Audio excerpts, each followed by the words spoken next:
All right, everyone, welcome to the January Circle and Inner Circle subscriber workshop. Today, we are doing a over-the-shoulder look at the previous quarter's audit and how we use that to establish our next quarter's priority and success plan. We're doing this as an over the shoulder. You're going to be seeing some of my numbers, and you are definitely in the right place if you would like to take some of that information that we shared last time, which has been distilled down to a 7-minute video that I've shared many times, but you can request it if you haven't seen it. We're going to take that distilled process and we're going to actually see how I'm implementing that to establish my Q1 priority and success plan. And the whole point here is that it should help you get some idea for how you can use it to complete your own Q4 audit of 2025 and use that to set your 2026 Q1 priority and success plan. So there's nothing about this that's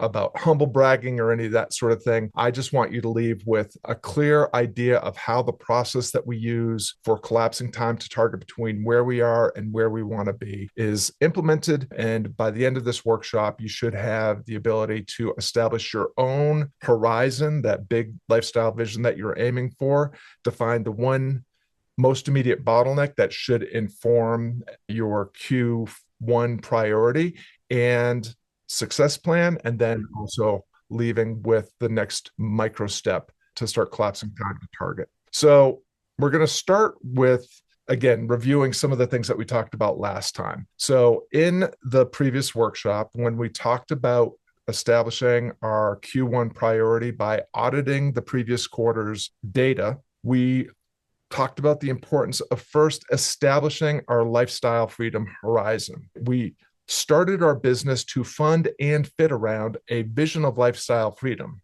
And so it is important that we are clear about and articulate what that vision of lifestyle freedom is in a way that is specific, measurable, achievable, relevant, and time-bound. And so the statement that I suggest people use is, I know I'm living my ideal life when, and then you fill in that blank. And then to accomplish this, I will need fill in the blank. So I know I'm living my ideal life when.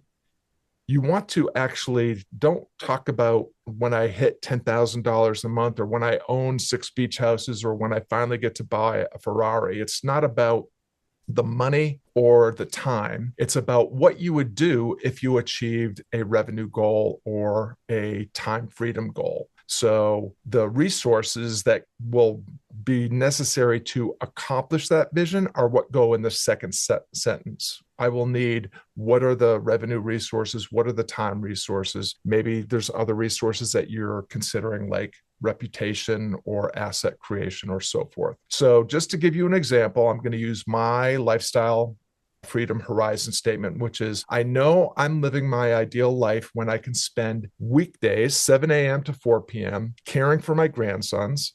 To accomplish this, I need to work fewer than 10 hours per week and earn at least $60,000 a year. And again, for your benefit, as you craft your lifestyle vision statement, make sure that it is specific and measurable.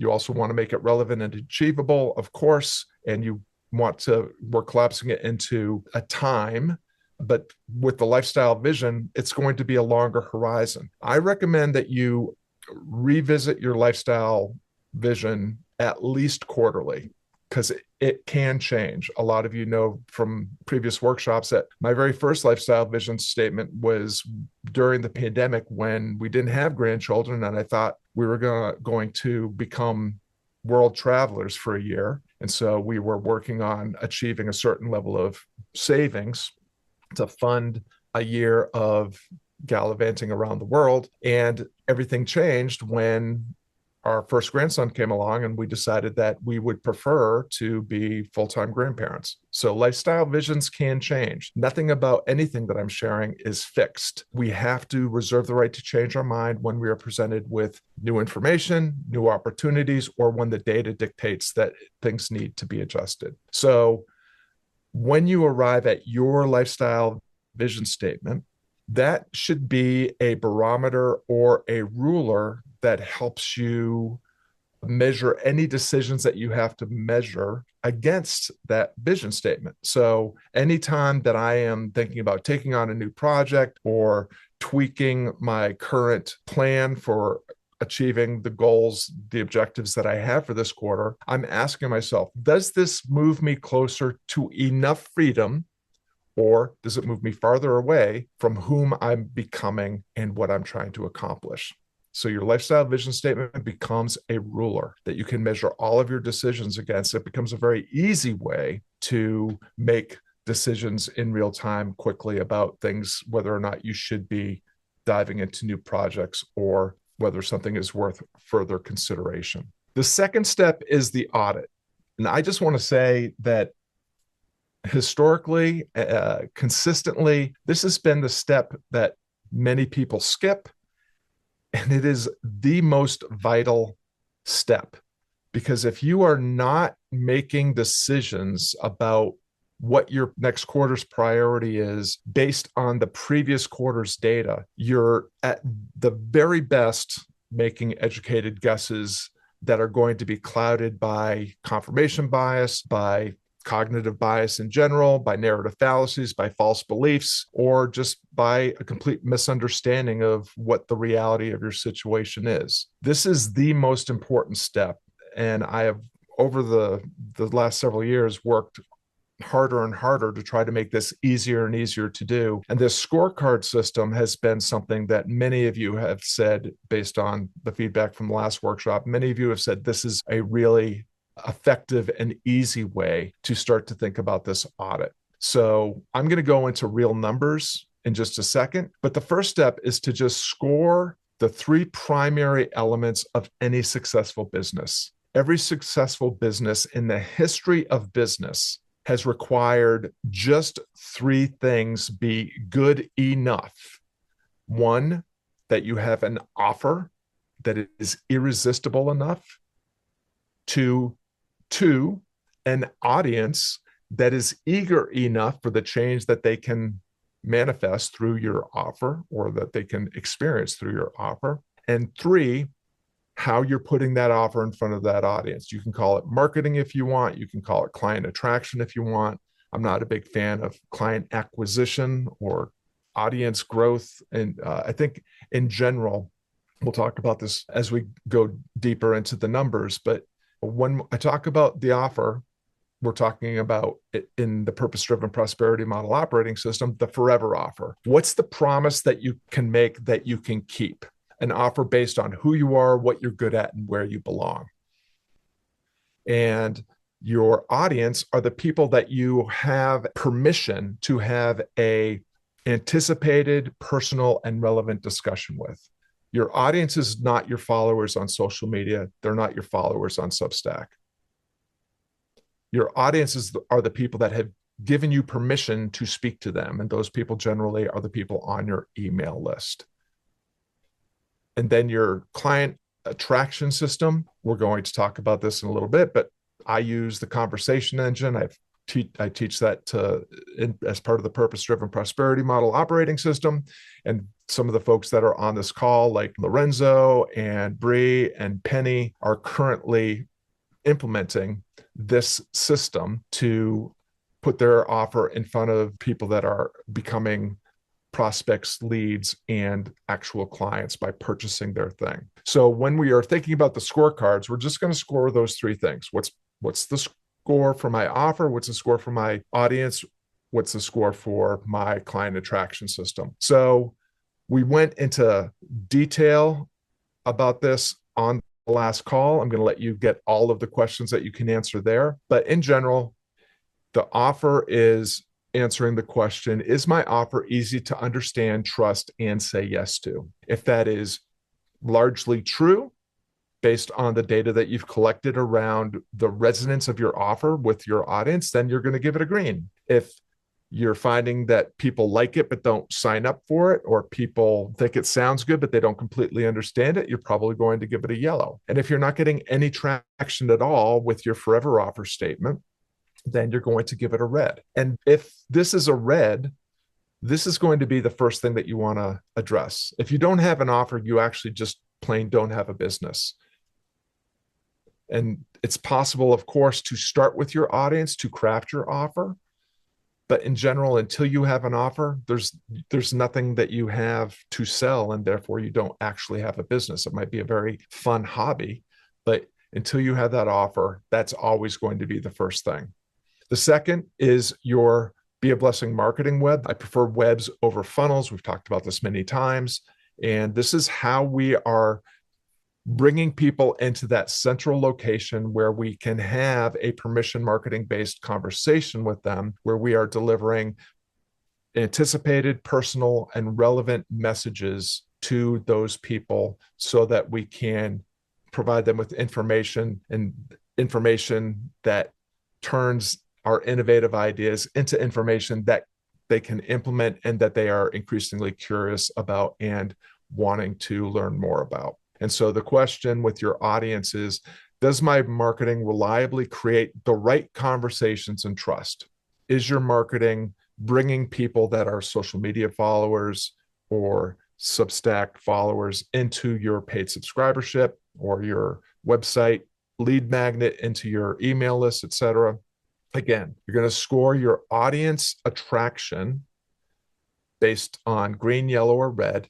And if you have an offer that has been validated, then if the question is you don't have enough people in your audience, or you're not attracting enough of the right audience, then the audience may be the red card here. But if your audience is growing and interested in what you're doing, maybe it's going to be a yellow. And then the final card is the close the gap conversation engine. The close the gap process is a process for defining a 90-day objective and success plan. If you don't have a clear offer, then the offer is going to be what you're working on. That's going to be the priority for the next 90 days. If you have a validated offer, but you don't have enough audience data to figure out whether or not the conversation engine is working, or that you even have a conversation engine, you're going to probably be working on the audience. But for the most part, many of you here have an existing business.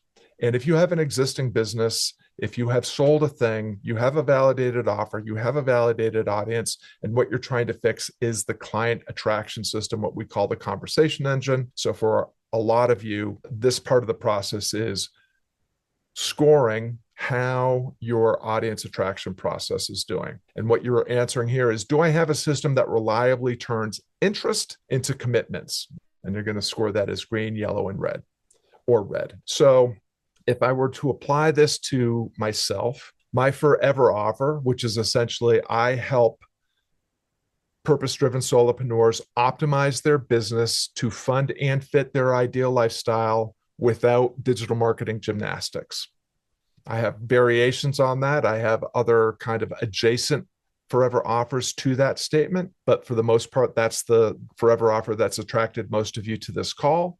And it's just evidenced by the number of people on this call that forever offer is resonating based on the number of clients I have and the number of leads I'm currently talking to. The offer is validated and working. So I would score that a green. In terms of my Be a Blessing marketing web, I'm using Substack as the primary hub for having those permission marketing based conversations where I'm delivering anticipated, personal, and relevant messages to people that are eager to hear from me to help them get the information they need to start to collapse time to target. And as many of you know, over the last year in 2025, I worked my way through eliminating all the other platforms, social media platforms in particular, that I was using as part of my web. Right now, Substack is the one and only place where people have a chance to direct message me, to have access to my content, to get my content sent to them. It's the only place where people can go to have any kind of proximity to me and the difference that I'm trying to make and where I'm doing my work out loud and in public. So again, based on the past several quarters, the marketing web has been dialed in very well. I'm getting consistent new subscribers. I'm getting consistent new paid subscribers. and I have a consistent flow of clients into my offers. So I would score this as a green. And just a quick note on the what I'm protecting, improving statement here. For me, since my forever offer is working, I want to protect the forever offer, continue to use that offer, and I may continue to iterate and improve it. It's been iterated and improved several times, but that's, for the most part, I want to make sure I'm maintaining what I have while I'm trying to optimize, tweaking the edges, or by doing some refinement. Same with my Be a Blessing marketing web. I want to protect the marketing web that I have and protect the Substack publication as my primary client attraction and distribution network. And I want to continue to improve my ability to attract new subscribers and upgrade free subscribers to paid subscribers. When it comes to the client conversation engine, I would also score this green right now. I've been able to reliably turn interest into commitment by getting free subscribers to upgrade to paid subscribers and paid subscribers to upgrade into becoming clients. We'll see that in the numbers very shortly. But this is where I'm going to focus my energy, and where I have been focusing my energy in terms of my quarterly priority and the success plan to achieve that priority, because this is where I have the best chance to improve my revenue numbers, my conversation engine conversion numbers. So I'm going to protect what I have, which is a perfectly good working system, and I'm going to improve certain elements within that conversation engine. So that's what we're going to get into in the numbers that are coming up here in just a second. But real quick, the most important thing here is that you're clear that when you are scoring your current business, you are scoring the offer, the audience, and the client attraction system. If you find yourself saying, well, I want to optimize my Twitter conversations, or optimize my Instagram profile, or optimize my email, you're in the wrong neighborhood. Those are tools and tactics. We are talking about fundamentally reasoning from first principles perspective. What do I have to have in place, and what has to be sufficiently optimized to get me the results I want? And the only things that you need to have sufficiently optimized are your offer, your audience, and your client attraction system. Everybody, is that resonating with everyone? Everyone tracking with what I'm saying? Fantastic. All right, so let's look at the numbers. So for those of you in the inner circle, you have access to the previous workshop I did, which was auditing Q3 of last year to set Q4. So you can see the progress that I've made. I'm not going to go into that. And again, this is where people get hung up, because most people that are attracted to me in my work, and this is me as well, we are creative people. We are difference makers. We don't like math so much, and we definitely are not big fans of spreadsheets. Like when someone says, oh, get out your spreadsheet, we don't go, yay, spreadsheets, I love spreadsheets. The thing that I have learned, that I think there are some folks here like maybe Penny and Bree who I've had to convert into being, if not fans, at least users of data and spreadsheets.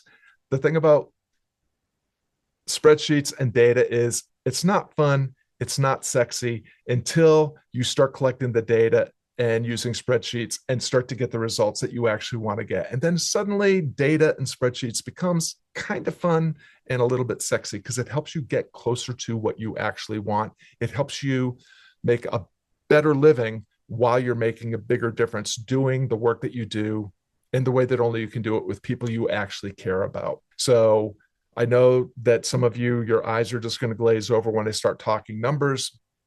I'm going to give you kind of the detail, and then I'm going to zoom out to tell you what these numbers mean, or at least what they mean to me.